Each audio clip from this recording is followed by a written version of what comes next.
Until they learn to love their children more than they hate each other, there will never be peace in the Middle East. So I changed that around to divorce cases, and I just said, until you learn to love your children more than you hate each other, there will never be peace in your life.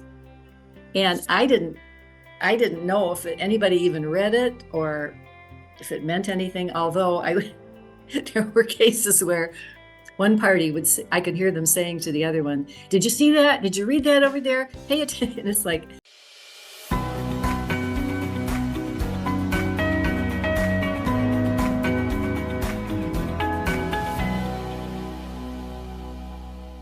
hello. Hello. I thought I saw Patty. Looks like she's on. We need to get a camera. Hi, Patty. If you can hear me, I don't see your picture. oh, here, can you see me there? There she is. Hello. Sorry, I have a cold, so I'm not looking that great today. Oh, I think you look fantastic. Thank you. Good to see you. Good to see you, and to meet Felicia and to see you, Mandy. This is really a treat. I love Zoom. We are absolutely excited to have you. So thank you for joining us today. And thank you for inviting me. This is really special. So I don't know if you know this, but Mandy, and you are going to be our first guest on our podcast when we launch it in the fall. So you're going to be our first guest. Wow. No pressure at all. And you have to tell me how to find. You have to tell me, excuse me, you have to tell me how to find the podcast so I can listen. Oh, absolutely. Definitely. We will make sure that we share that with you, and we will also share with you when it is released so that you can let people know about it on your, in your social media in your world. Listeners, it's Felicia Gopaul, and many of you know that I wrote a book a while ago called Preparing for the 5 Ds. And one of the Ds that I talk about in that book is divorce.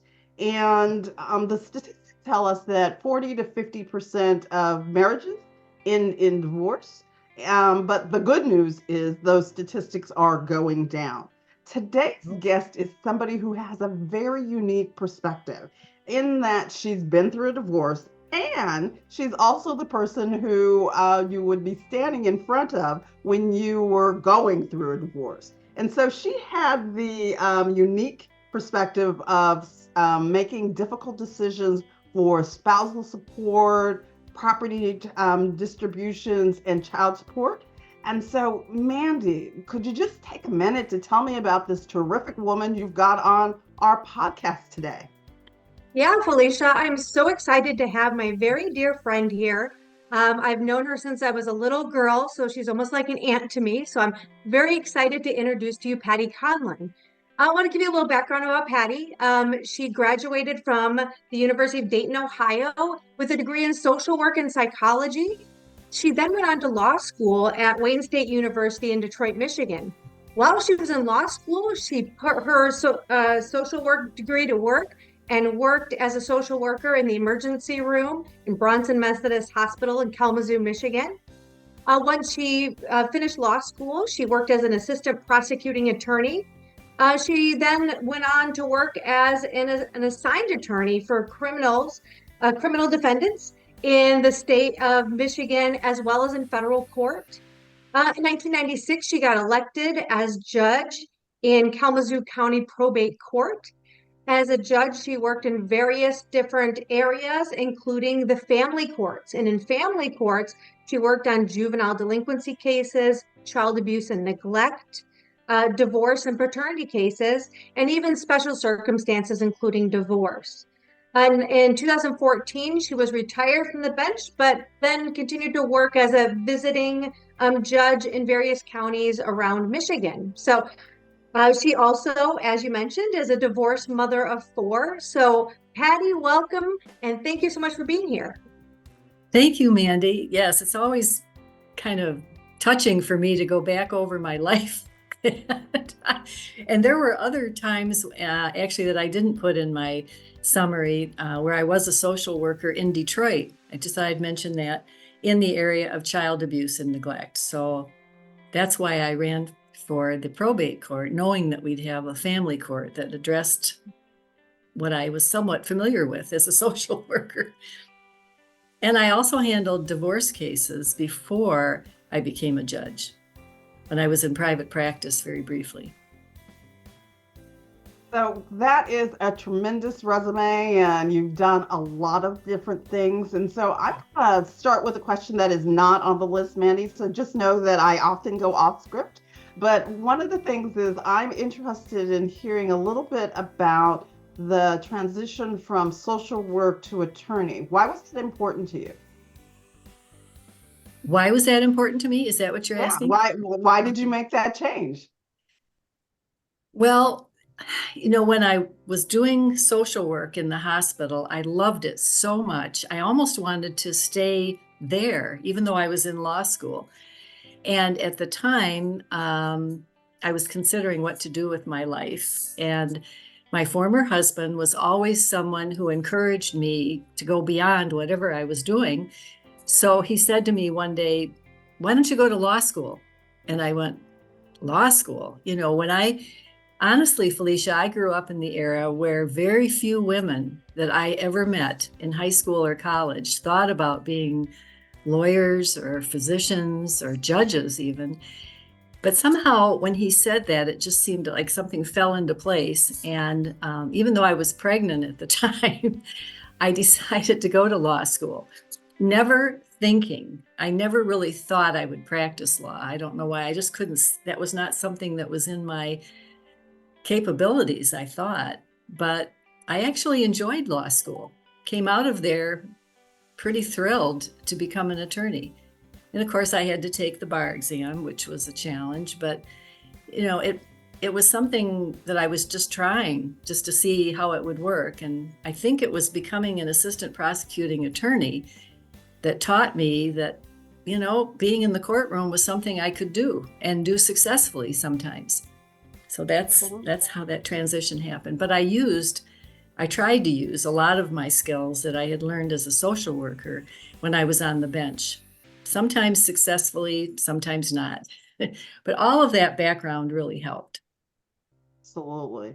So you have, as I said, a very unique perspective in that there were things that you learned as you went through after the divorce, and there are things that you learned as a judge. Could you just take a few minutes to kind of highlight for me what is some of the lessons that you learned as somebody who was going through a divorce, or somebody who was helping people who were getting divorced? Could you just take a couple minutes to talk about that, and maybe talk about the judge thing first? I'm trying to remember the dates now, but I believe that my husband and I got divorced while I was a judge. Okay. And the one thing, and he was an attorney also who practiced in divorce law. And so both of us had seen, I saw it in the courtroom and he saw it in his cases. We had seen how not to do divorces. I mean, how people could be so angry with each other that they created a very difficult situation for themselves. So we decided not to do that. We decided to have an amicable divorce as best as possible. And I also learned, going through the divorce and talking with my children later on, that they really appreciated the fact that we did not have a hostile situation, never did. We tried to keep the family going a little bit in terms of getting together for birthdays and holidays and whatnot.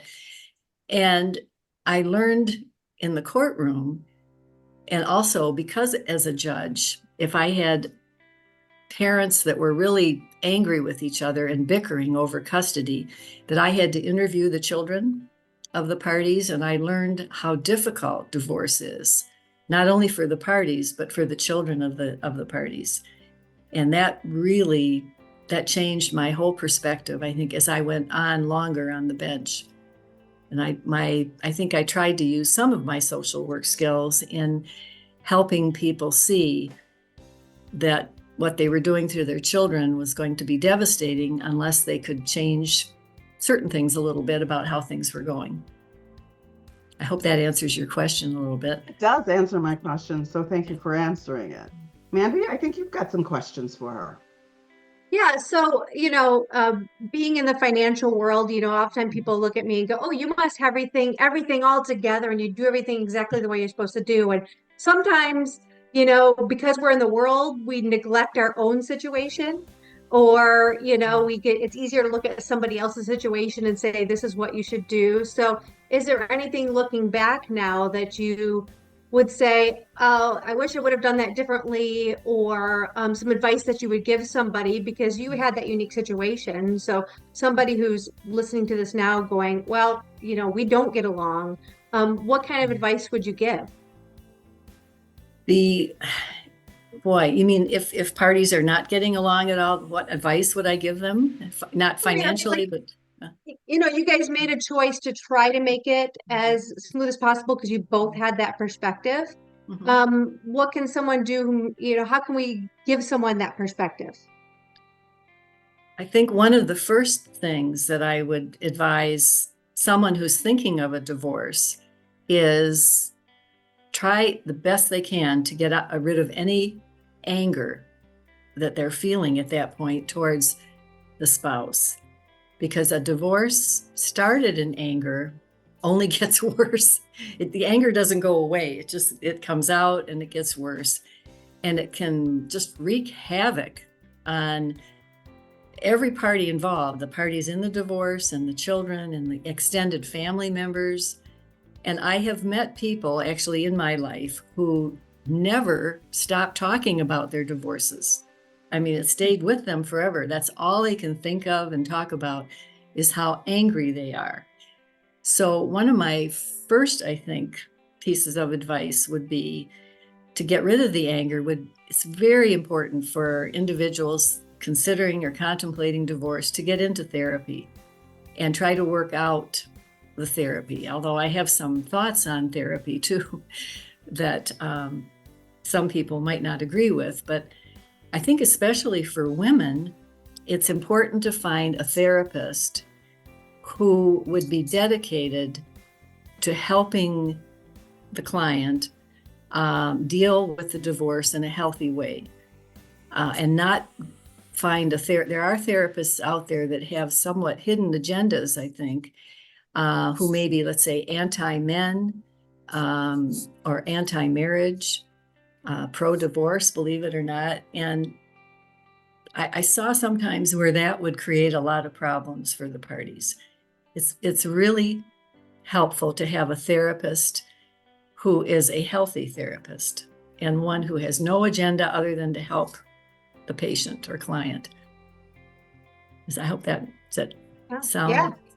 reasonable? And then, so to follow up on that, you mentioned that part of your job as a judge was also division of assets.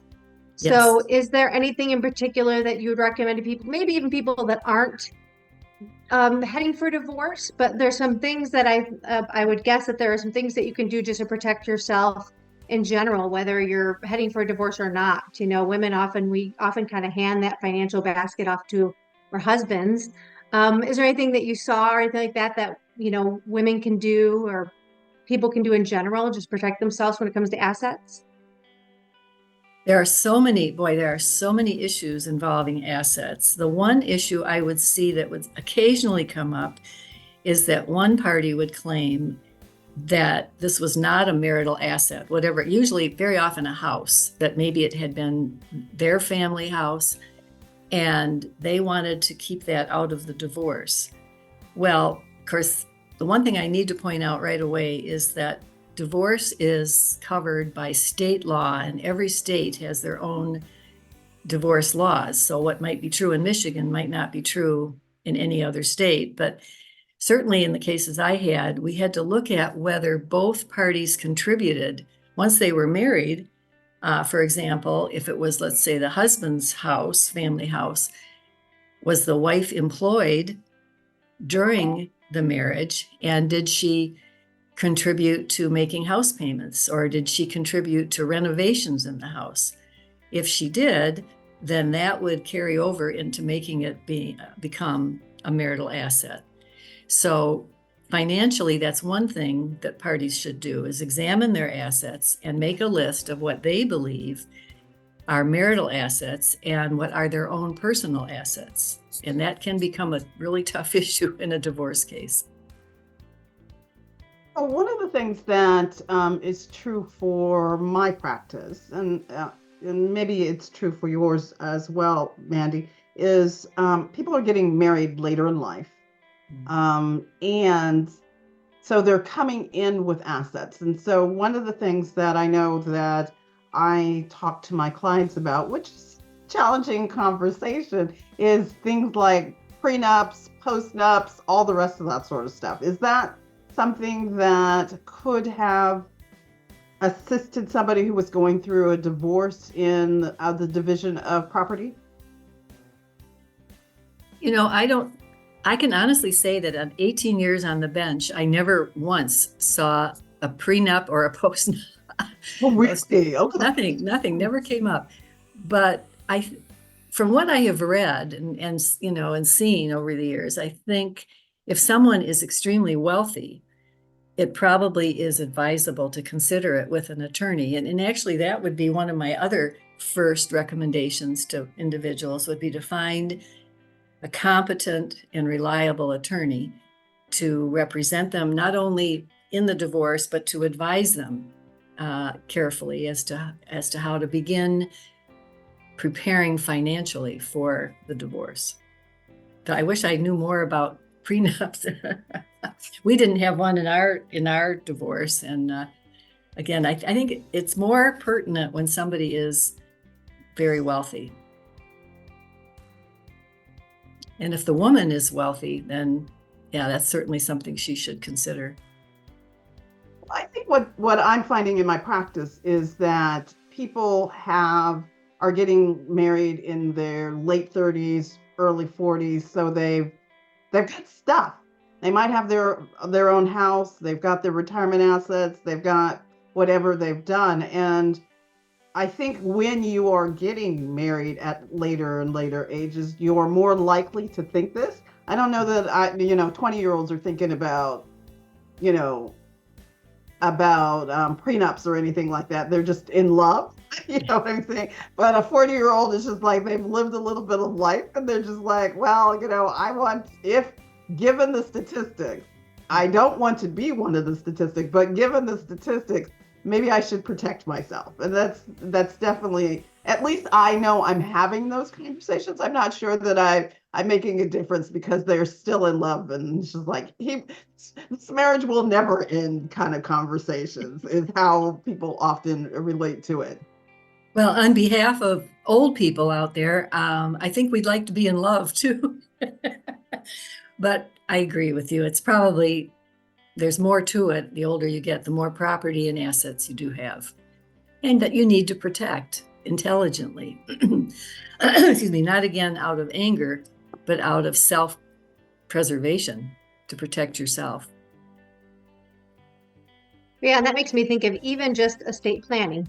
When you're in the probate court, so even if by doing an estate plan, you kind of inadvertently make those plans. Part of the estate planning process is, okay, if we get divorced, what would happen? And so I think that's something that people sometimes often neglect, is just like divorce. You don't want to think that would ever happen to you, just like you don't like to think about dying. You're going to die. But it's an important thing. But and you kind of, theoretically kill two birds with one stone by doing an estate plan. As part of that process, you are also kind of looking at division of assets. And so I think that's, yeah.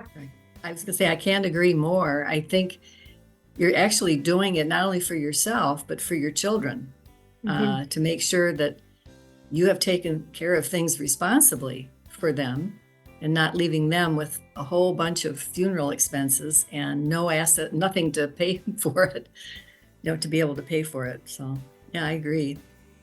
And if I had things to do over, I think I would have been more responsible financially also. Just have to admit that. That What do was you gonna be mean my by next that? More question. fun, Yeah, go more ahead. fun. Yeah, you got the, I'm sorry, you're talking to two financial girls. What the heck are you talking about? What would you have done differently?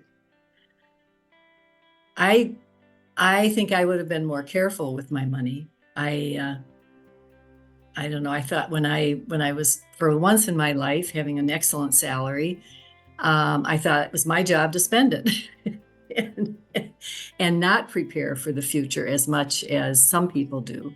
However, I was fortunate. I had some good plans through the county and the state, so I'm not really complaining.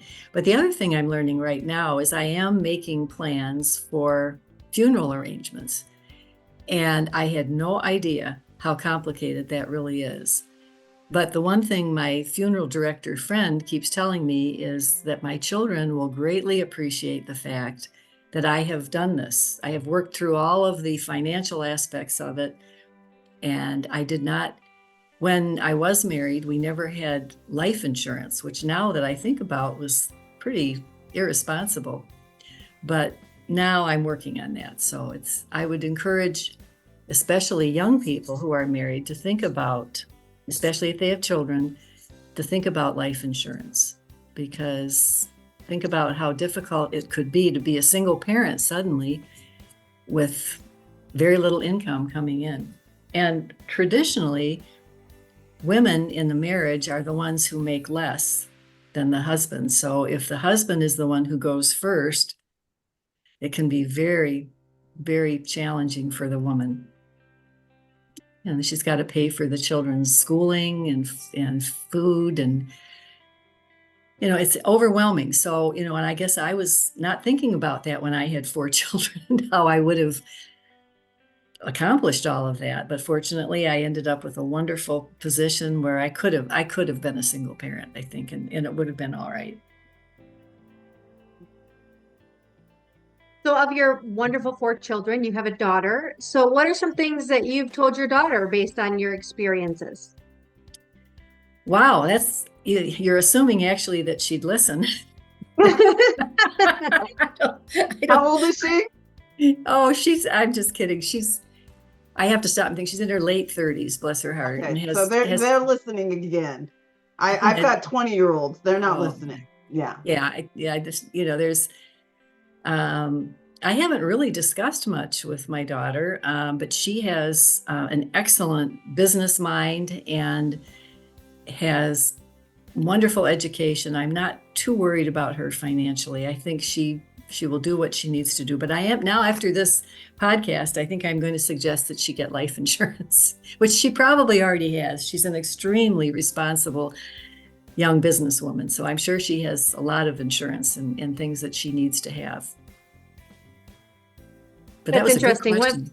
Yeah. Well, one of the things that Felicia and I talk about a lot is a lot of people have what's called the no talk rule, where you don't really talk about money. Money is very much a part of your life, and oftentimes we don't talk about it. So that's part of why I brought that up because, like, did you have a no talk rule then in your house? No, no, actually, we never did. I don't think. Um, we just, it was, there were times in our lives as a family that money was extremely tight and everybody knew that. And, we had to be very careful with how we spent money.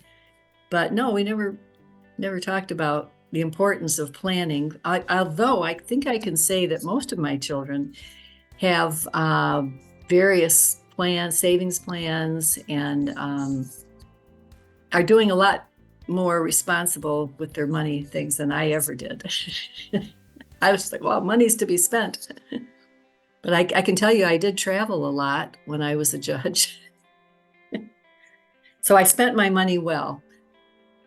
Got it. You've got great life experiences when you were spending your money.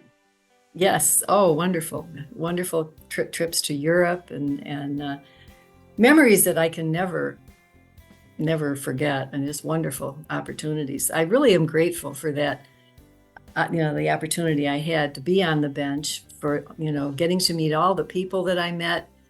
And, it did establish me financially for the rest of my life, which was, not that I'm wealthy, I'm not, but they were very good about setting up pension plans for us. And that's one thing I would suggest. If somebody can find a good employment where there is a pension plan, I think those are somewhat dying out from what I've heard, unfortunately, for most young people.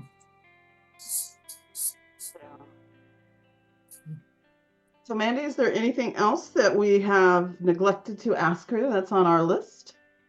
I don't know. I think she gave some good golden nuggets there, some great pieces of advice.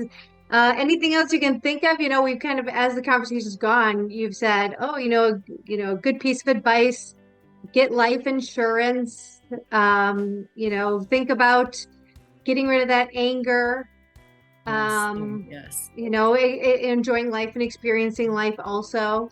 Any other pieces of advice you can think of that didn't come up as we've been talking? It just, either from your life experience or even just, being on the bench, things that you saw. Two things that I think of, I was thinking of before we started the podcast. One thing I would run into, which seems to be quite prevalent, unfortunately, in our society, is the fact that there will very often be one person who's unfaithful in the marriage. And it's not always the husband, sometimes it's the wife. And that's where the anger can come in the beginning of a relationship.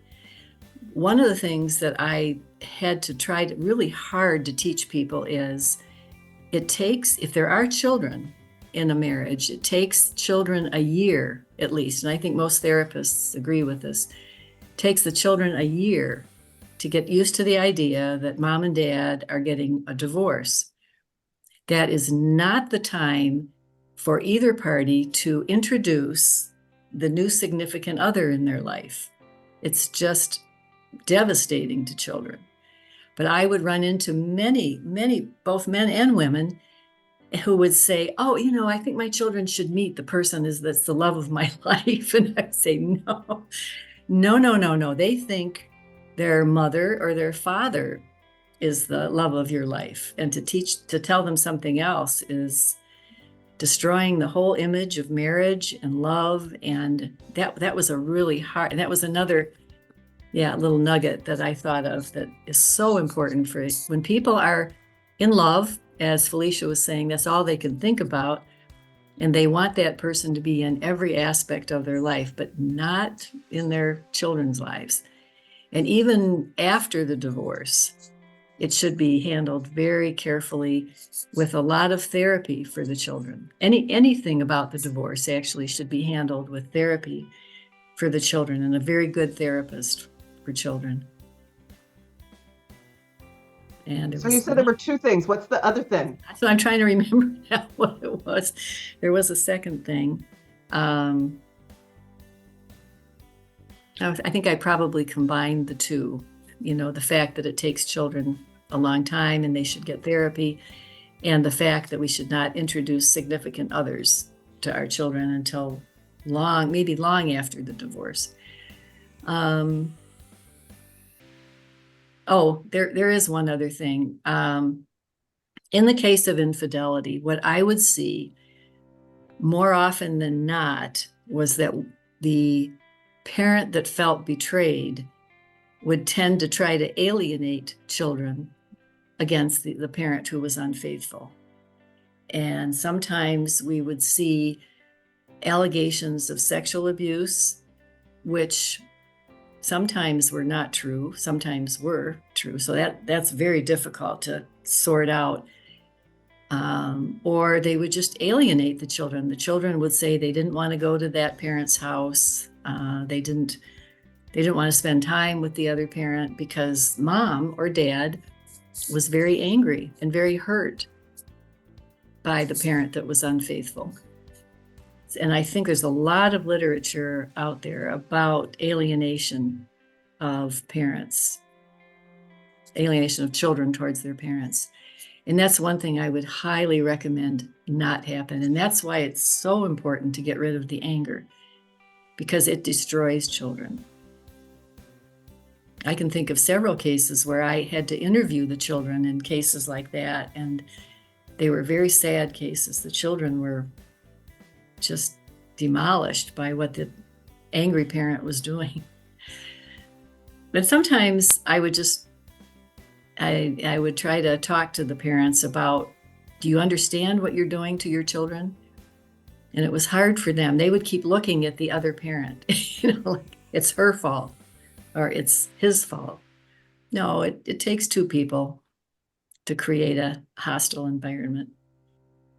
I used to have a poster in my courtroom, and I hand wrote some of them. I had heard something that Golda Meir said about the Middle East, where she said, until they learn to love their children more than they hate each other, there will never be peace in the Middle East. So I changed that around to divorce cases, and I just said, until you learn to love your children more than you hate each other, there will never be peace in your life.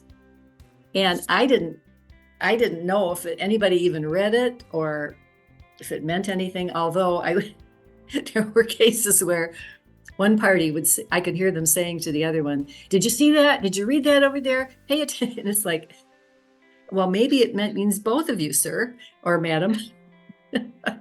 But years later, I found out that people who had been in the courtroom did read it.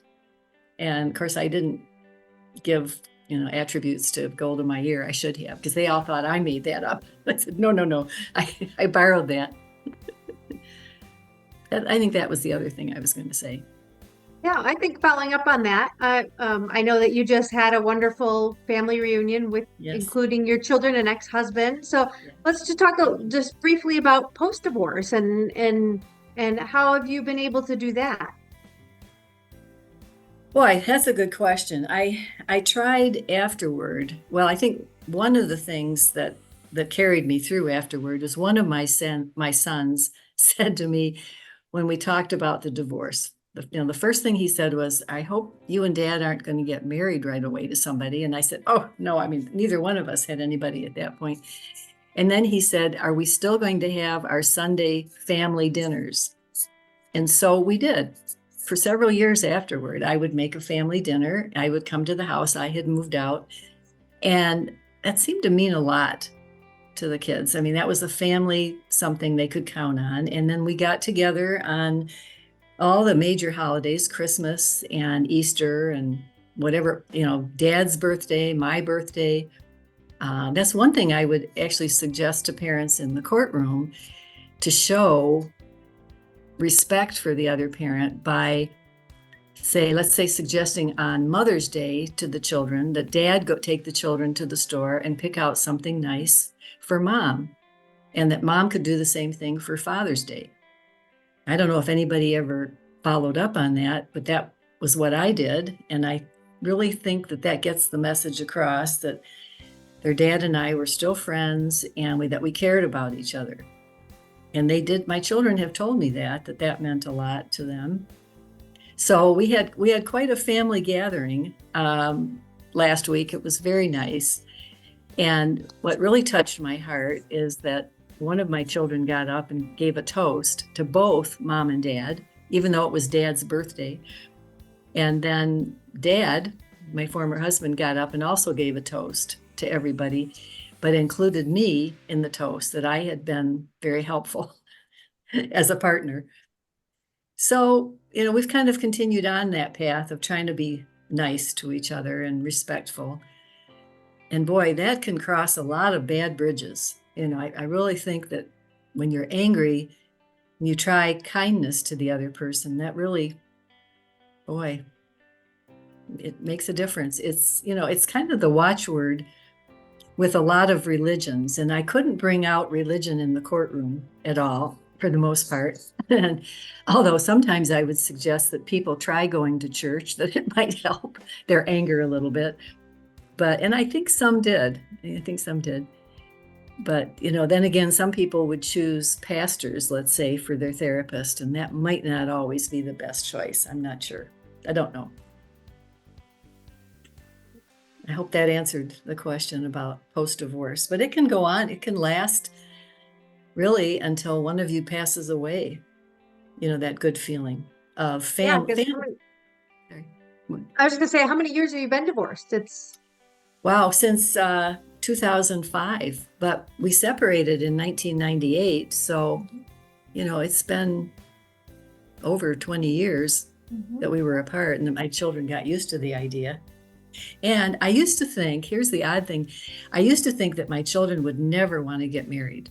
I just thought that it was so devastating to them. They'd never want to get married.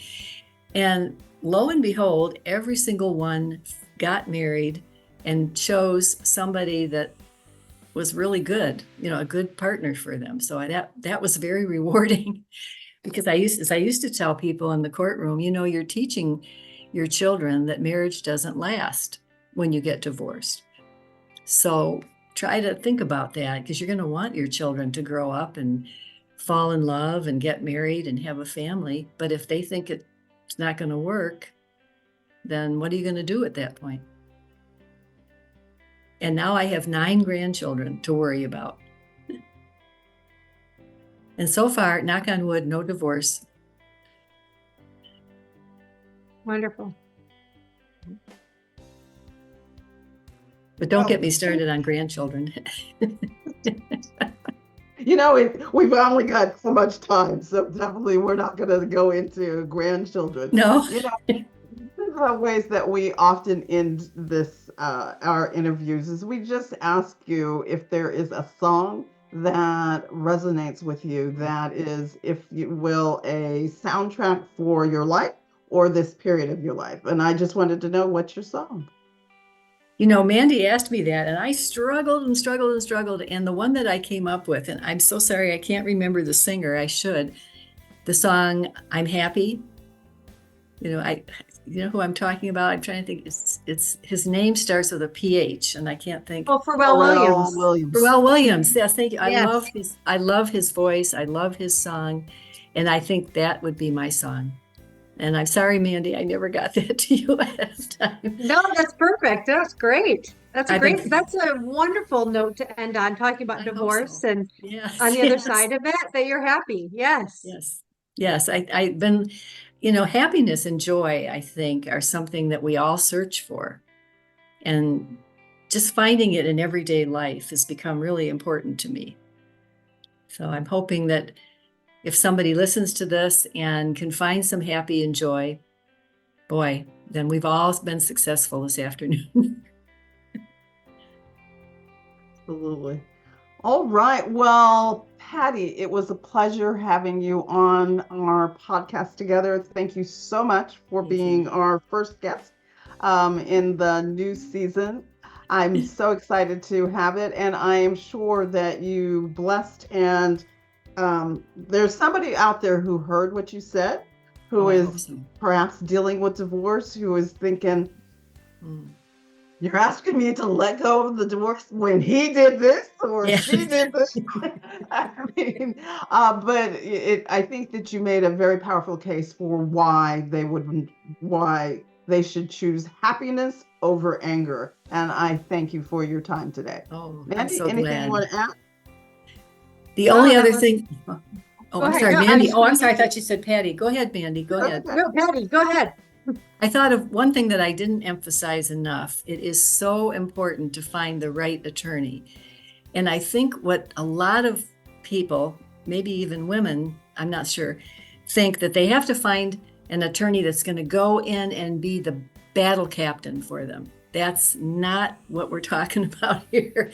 What really we need to look for with divorce attorneys is someone who knows the law, for one thing, knows the law in your state, and then someone who can be a counselor, because that is what lawyers are supposed to be, not just courtroom attorneys. They're supposed to be counselors, and they're supposed to sit down and find out who you are and what you're all about and what you need in this financially, in this divorce, and be willing to address the court if need be, if that's not forthcoming.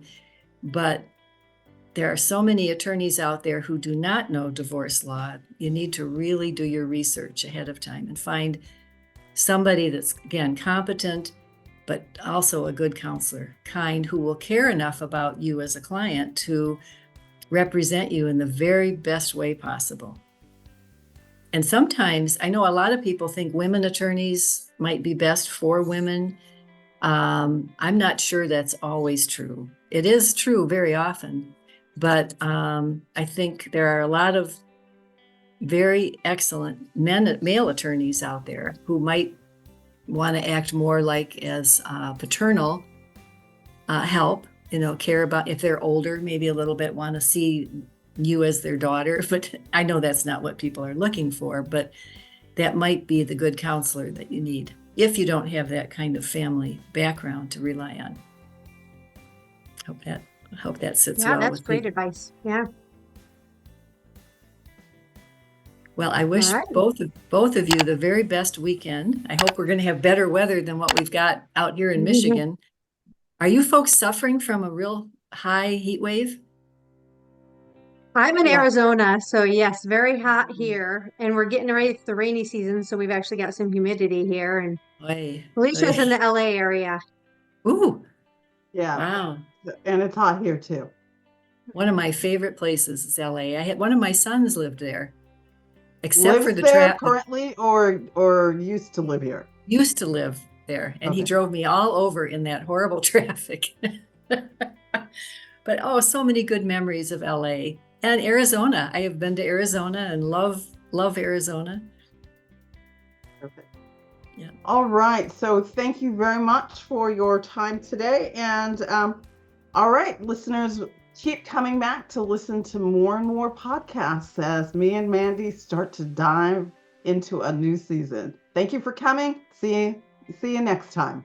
I Bye. can't wait to follow up and listen to all your upcoming podcasts. Wow.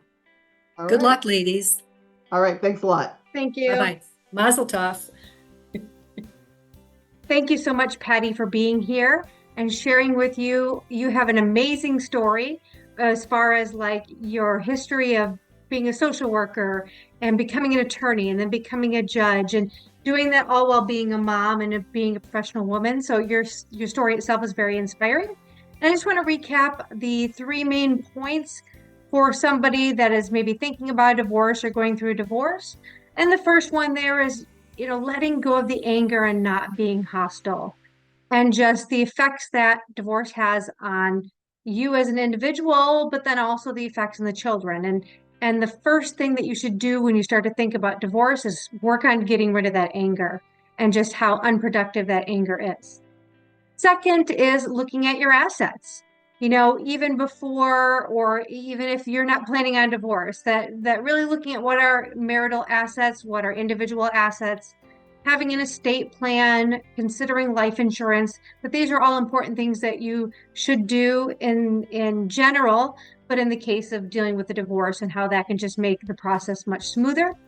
And then finally, when it comes to hiring an attorney, that, getting the bulldog, isn't necessarily going to be the best approach when it comes to getting divorced, and that actually getting somebody who really knows the laws in your state, but they can also counsel you and mentor you through the process and how important that can be in far as making the process much more smoother and better for everybody involved. Once again, thank you for joining us. If you would like more information about Her Money Story podcast, please go to our website at hermoneystory.com and leave us a review. Please like and share and sign up for our emails and our newsletters. Thanks again so much for being with us.